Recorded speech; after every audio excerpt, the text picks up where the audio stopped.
On July 24th, 2018, I flew with Norwegian Air Shuttle out of Helsinki Vantaa to London Gatwick Airport. This came after 4 days of sorting out some emergency travel documentation, which would allow me to return home after losing my passport in Lapprenranta. The first thing to happen after leaving the terminal was for us to take a bus to the aircraft. This is something I've not done in at least 10 years now, with only vague memories of doing so at Warsaw, meaning it was nice to look up at different aircraft when heading to our own plane in a rather distant stand from the terminal.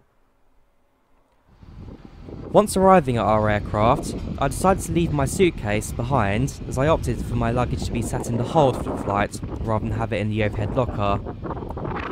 Boarding was also not the fastest ever, meaning I did spend almost 10 minutes standing on the stairs that do lead up to the aircraft. Since I was a late booker for this flight, I managed to get one of the last remaining seats on board, row 31F. This was a window seat, but to the very back row behind the toilets. But for the price, however, this was not something to complain about, as I was seated on the right hand side of the aircraft, which for me I wanted, as the views you could get from this side were amazing, and also the window seat as well was lucky for a flight that only had 4 seats available at the time of booking.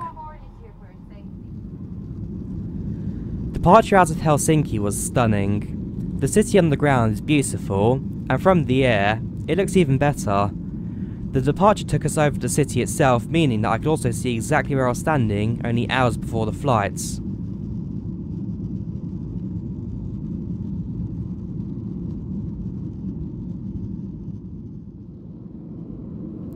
There were also a number of storm cells coming in, meaning that as we were climbing, I also got a good side-on view of those, which did again look absolutely amazing.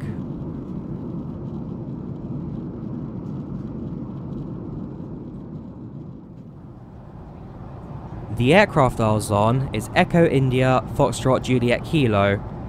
At just over 2 years old, being delivered to Norwegian in March 2016, it was one of their older aircrafts. While known also for their tailfin heroes, our aircraft unfortunately did not bear the face of a famous person on it, which also was a shame. The aircraft was also far from clean. There is a reason as to why I didn't want to load a seatback table, as it really was unusable at the time. Despite running low on funds after the passport saga, I did try and buy myself a cheap snack while on board, but unfortunately, this was refused as I only had a debit card on me as opposed to a credit card, which was the only thing accepted on this flight. It's a shame, but if that's what they want, then I can't complain, I guess.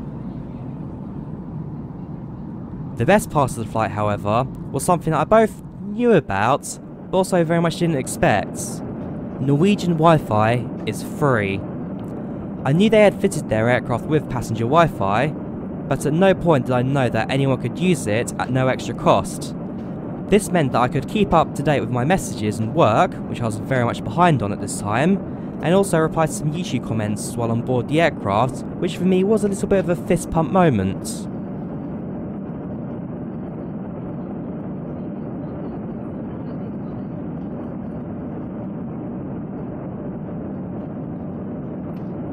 Hang on a minute, does that say General Electric Snecma XMF 56 engines?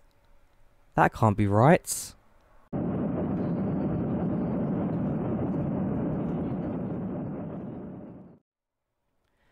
In-flight entertainment was also fun to watch, with 2 kids shows played while at cruise, an episode of Tom and Jerry, and some show where this guy made animals out of boxes. I don't know what it was, but it was interesting to watch.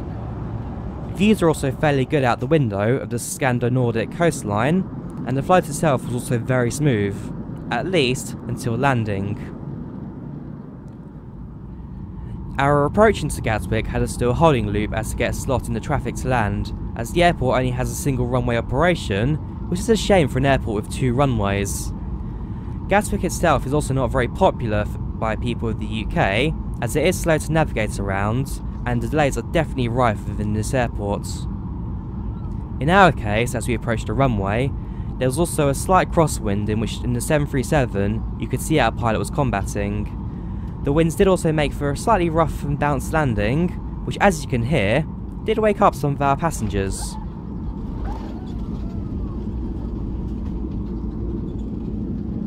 The flight overall was rather enjoyable. Again, the Wi-Fi on board was a nice extra, as were the overhead entertainment screens, and as a whole, for a low-cost airline, Norwegian definitely did a good job in keeping us all entertained throughout the flights. In the future, if I'm ever caught between Norwegian and another airline to fly abroad, I'll probably go for Norwegian again, even if they are a couple quid more expensive, as for me personally, they are a good airline to fly on. They have a modern fleet, good entertainment, and for the price I paid for this last minute ticket, I really cannot complain. Thank you, Norwegian. You have a loyal customer in me.